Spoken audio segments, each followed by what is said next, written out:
Welcome back to Under Pressure, your favorite business building podcast for the pressure washing community. I'm very excited to have with me today Laura Nelson, the VP of Marketing at Signpost. Now, if anyone has been to conferences for the pressure washing or window cleaning community, you may have seen Laura or her team. I met them in Orlando. I met Laura's team, and I'm very happy to meet Laura today. This is the first time we're meeting, but I'm very excited to have you on today, Laura, because you have over a decade of experience in this space, and I'm very excited to be able to share your marketing insight to the pressure washing community so that they know what is the environment, what should they be doing, what should they not be doing, and where can they find their ideal customer. So thank you very much for joining us today, Laura. Thank you for having me, Jake. Appreciate it. Absolutely. So I guess the best way to start off would to say, what is your background? What do you do with Signpost? And specifically, what do you do for pressure washers? I guess is the best way to start off. Sure. So as you mentioned, I'm the VP of Marketing at Signpost. So what that means is, I lead a team, and it's my job to help, connect our sales team and our company with local service providers who can benefit from our services. So what does that mean? Signpost is a tech platform and service company that helps local home service providers like pressure washers and window cleaners build their businesses. That starts with building a great online presence on Google and online word of mouth through reviews, but also includes communication tools like chat, text, ways that they can communicate more effectively with homeowners. More recently, we acquired an answering service business. We call it Live Receptionist because it's much more than an answering service. And, we help businesses answer the phone when they're not available. It's a great backstop, especially for nights and weekends when they want to go on with their lives and still be available for prospects and for customers.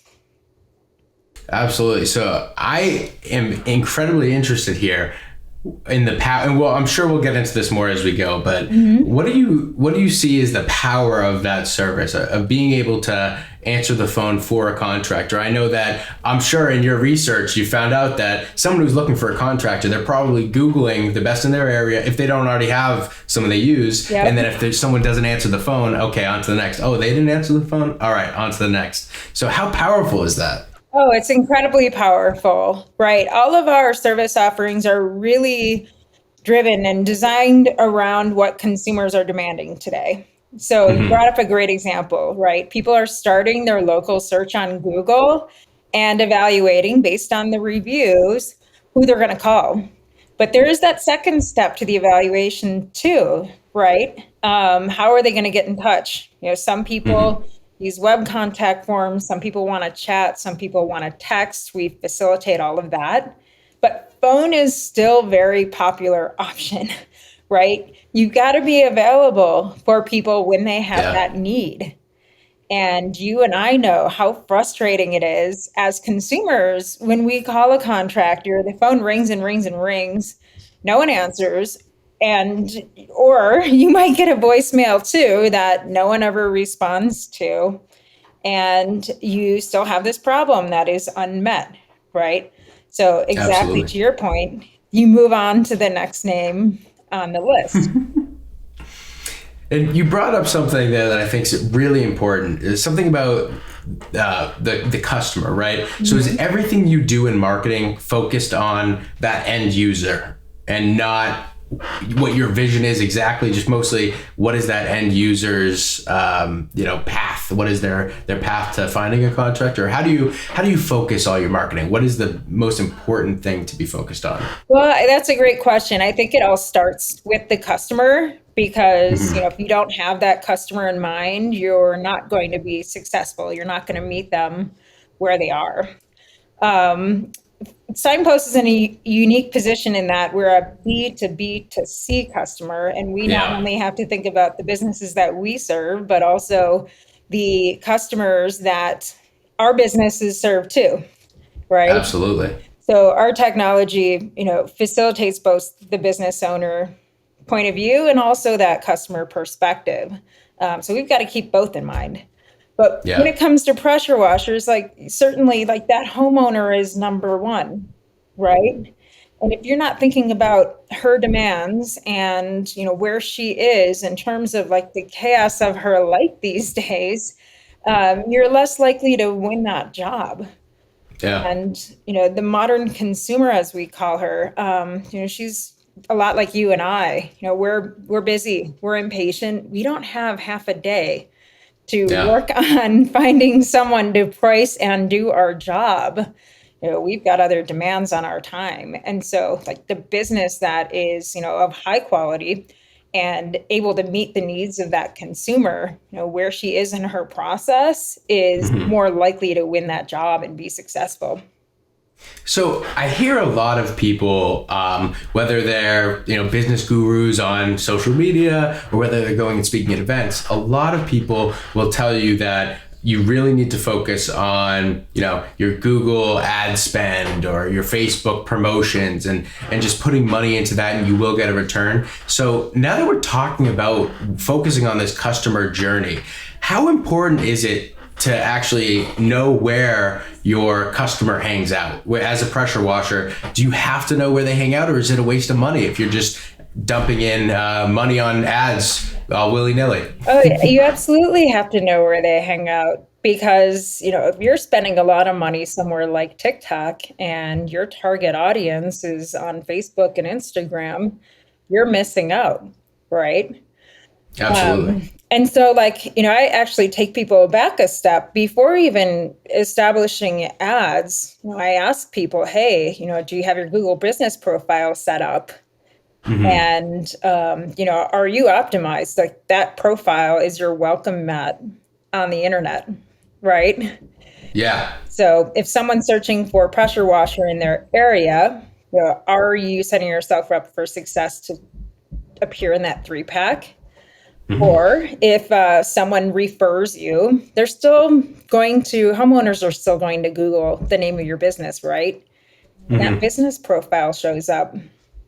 And, if you have reviews in the below 4 stars, is just an example, you're going to start to question that recommendation, right? Homeowners are going to start to do more due diligence and look at some of the other options.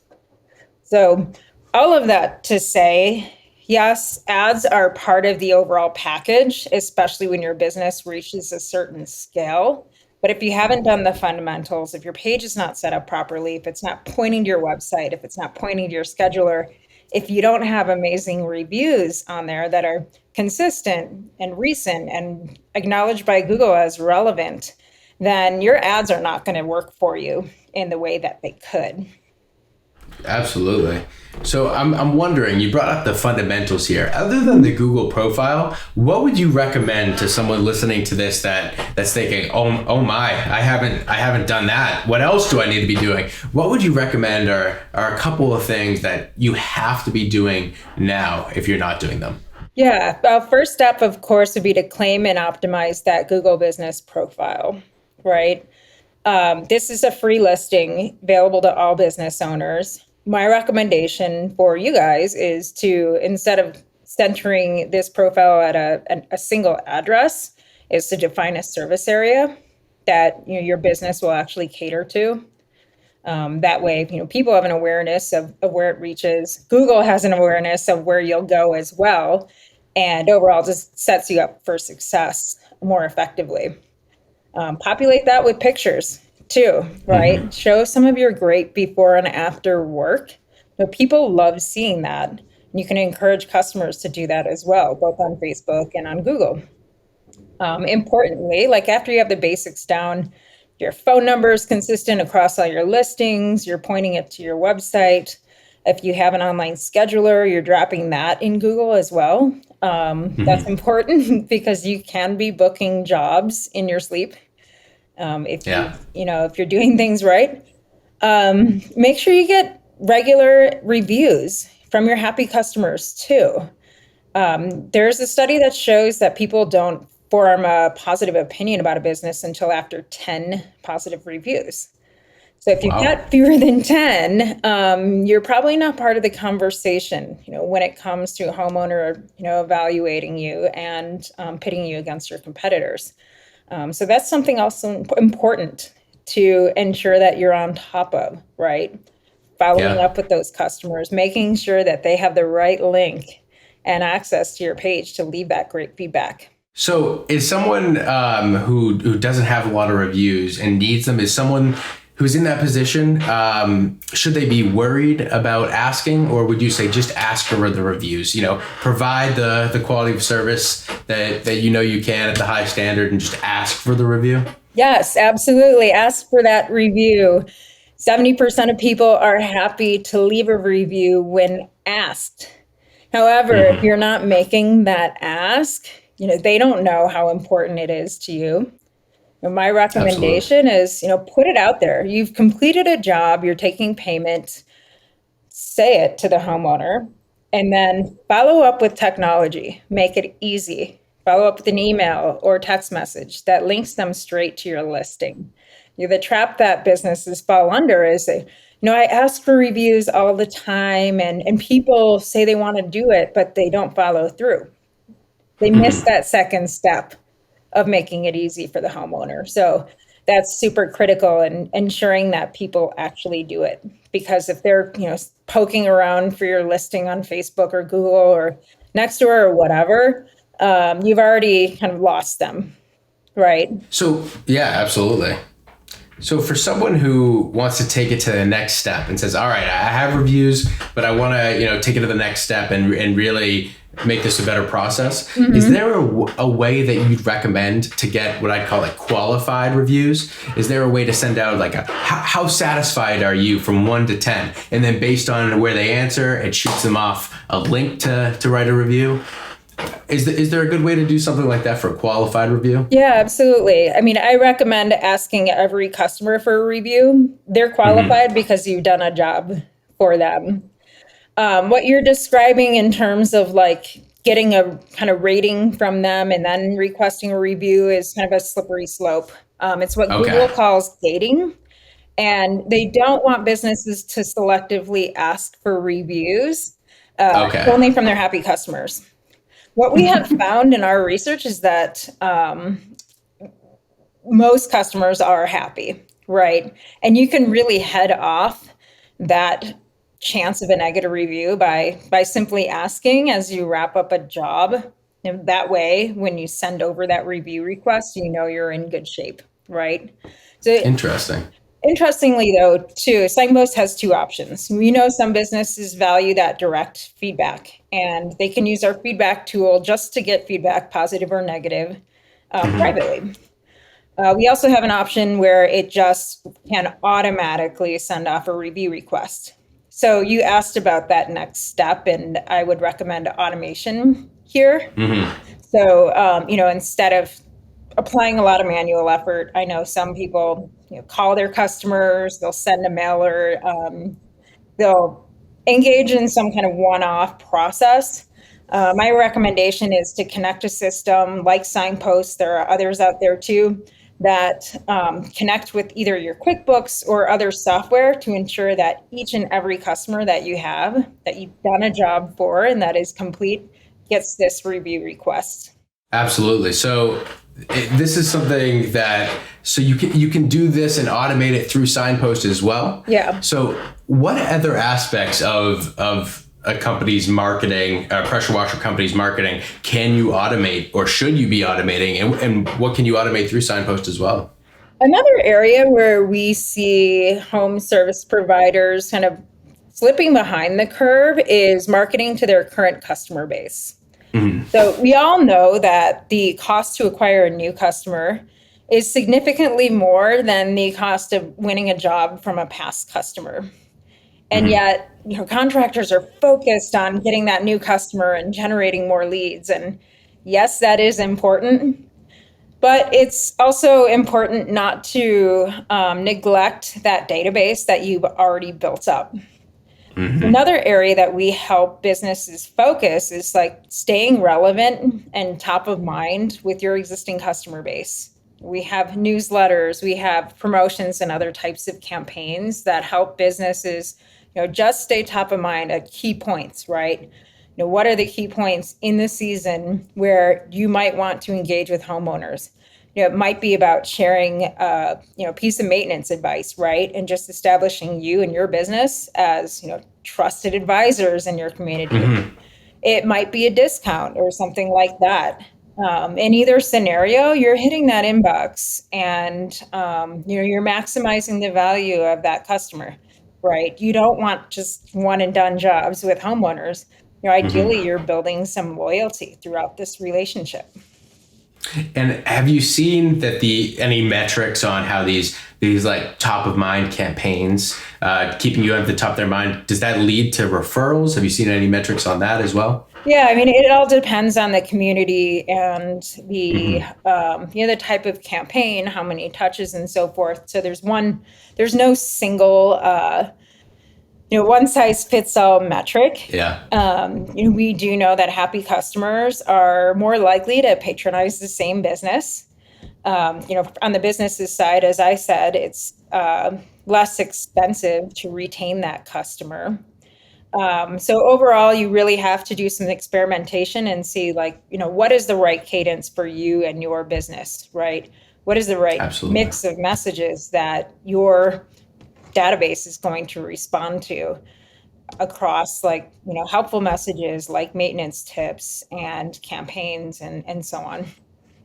And if you don't know where to begin there, do you recommend some sort of testing, like A/B testing or something like that? Yeah, or absolutely. Split testing? Yeah, for those who are not familiar with what we're talking about, A/B testing or split testing, it's simply taking one aspect of a campaign and trying something different. So, for example, a good place to start is with different subject lines for your emails.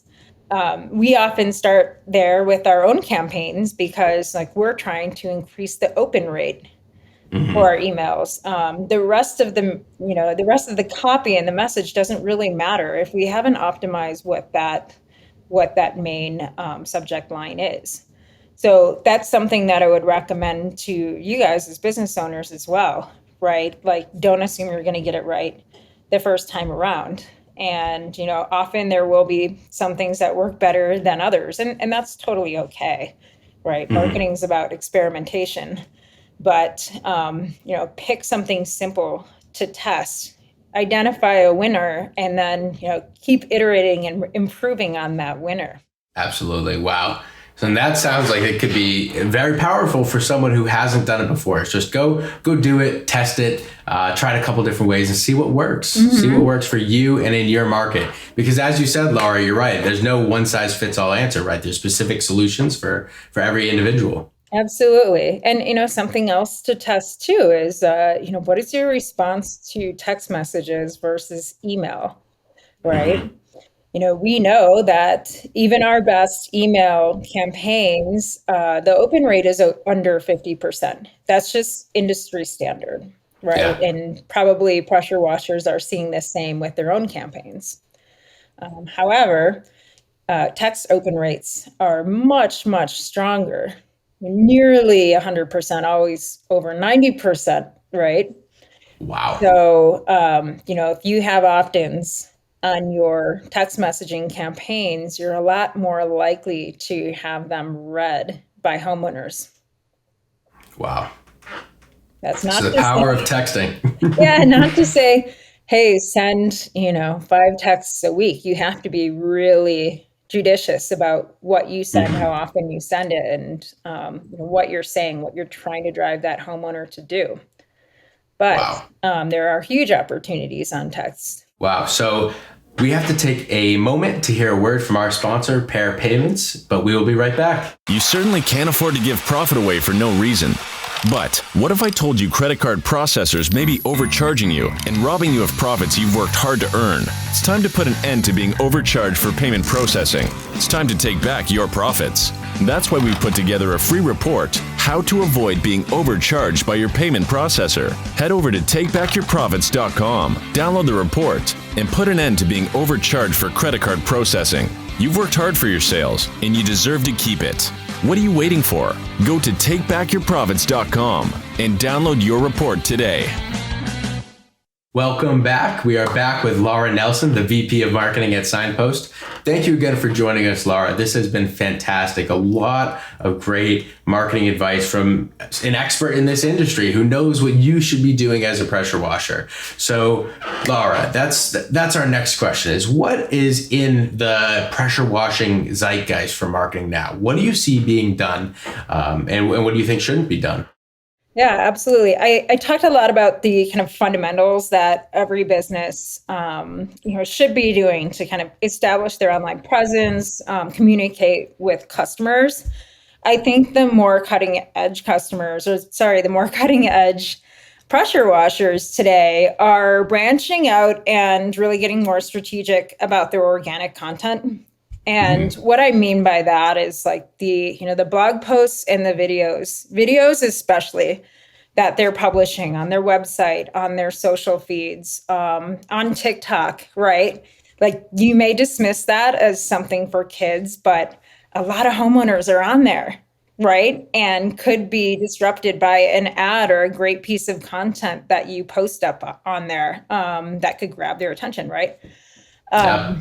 A lot of people think that, videos need to be really polished and professional and that it takes a long time to edit them, but that's really not the case, right? Like everyone's got a video camera in their pocket. A good one, right? Good one now as well. And people like the authenticity of you just getting out there, sharing something valuable that can help them, in between cleanings, right? Establishing yourself, your team as the trusted experts in your community. Video is a great vehicle for that. And it doesn't have to require a ton of work, right? What I've seen some businesses do is, amass a great following on one or more of these platforms just through, authentic, fun, useful videos. So that's what I would encourage everyone to just dip their toes in and see if it makes sense and works for them. Absolutely. So is there anyone that you'd recommend as a model of using that organic video growth? Is there any account that you'd say, all right, go look at this account and do what they're doing? That's a great question. I would have to get back to you on that particular one because you see it across industries. And I actually would recommend look at other service providers in your area or in other areas too, right? Don't limit yourself to what other pressure washers are doing. Find other trades, right? See what they're doing. And maybe they're larger businesses who have a little more resources, but there's always something to borrow that you can make your own. So that's what I would recommend you do. Absolutely. So that is really profound to me. It's a great point. You can go to see what another service industry is doing. They might be doing it much better in a certain regard. So why not just borrow that and use what they call the not invented here. All right, they came up with that. Let's go implement that. Exactly. So is there anything that you see a lot of people doing today, a big trend that you would say, hey, that's great and all, but I think that might not be the best way to spend your time, money, or energy? Are there anything like that you'd recommend not doing? I think video is great. I think, we touched on ads earlier.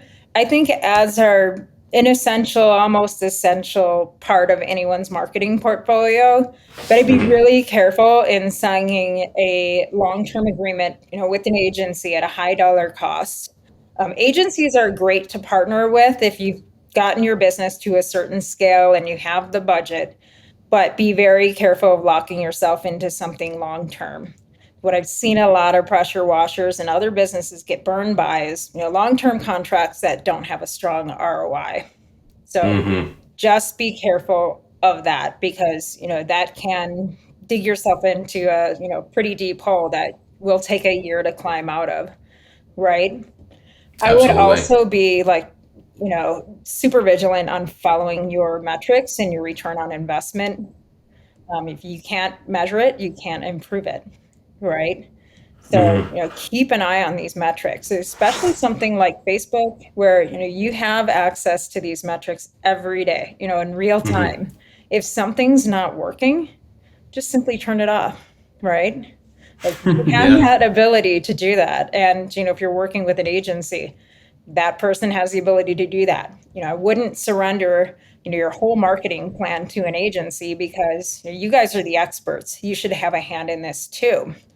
Another benefit of making these videos is they can easily be turned into Facebook ads too, right? To build Yeah. awareness in your community and to generate leads.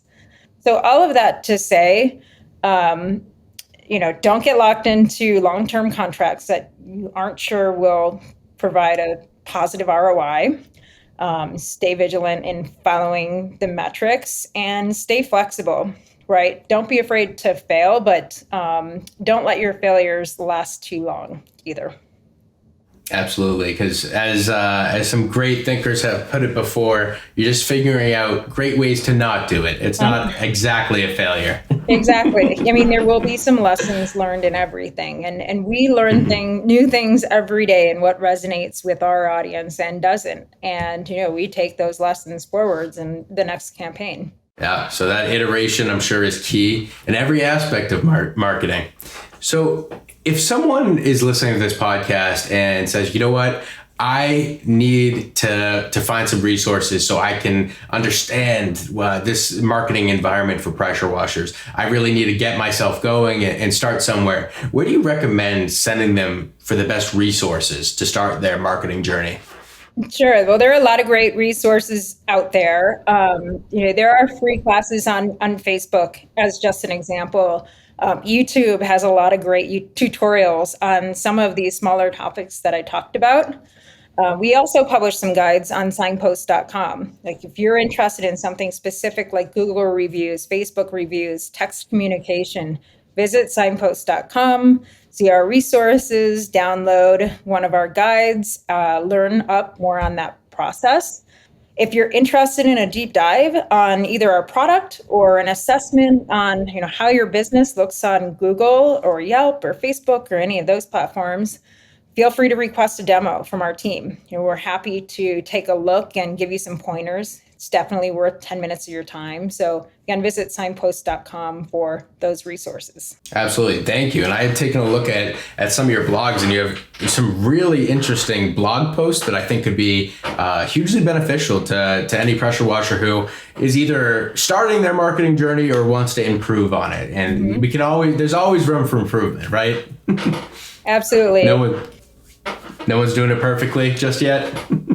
Oh, totally agree. And the landscape keeps changing every year with technology, with what consumers expect. We've seen a big acceleration of that during COVID, especially. So, we're always on our toes and doing our best to stay ahead of the curve and help local businesses do the same. Absolutely. So thank you. That's amazing. Sure. As long as we can all stay as educated as possible, I'm sure we'll make some great decisions when it comes to marketing. So definitely take advantage of those resources. Reach out to Laura and her team. Check out the Signpost blogs. Go to YouTube. Go find some free resources. Go to Facebook, like Laura said. There are resources everywhere. And you don't, like she said, you don't have to get locked into a contract for someone to tell you what you need to do. You can go find it yourself. So thank you, Laura. Thank you for joining us and giving us a great perspective on this marketing environment in this industry. And thank you for giving all this information to our audience. Sure. Happy to help, and hope this was useful for all of you guys listening. I'm sure it was. And to anyone in our audience who's been listening to this whole episode, thank you very much for staying with us. I want to thank our audience and our guests as well. Like Laura, we have a fantastic roster of guests coming to join us in the next few weeks. We have so many great names in the industry to talk about everything from accounting, marketing, scaling your business, mindset, management, hiring, everything. We're bringing them to you. So thank you very much for joining us, Laura. Thank you to our audience, and keep engaging on social media. Let me know what you want to hear and who you want to hear, and we'll have that on the show. So thank you again, and we'll see you next week. Thanks for listening. If you haven't subscribed, go ahead and smash that subscribe button. And don't forget to hit the bell so you won't miss our next episode. This episode was produced by Jake Aronson. This has been a Pair Payments production.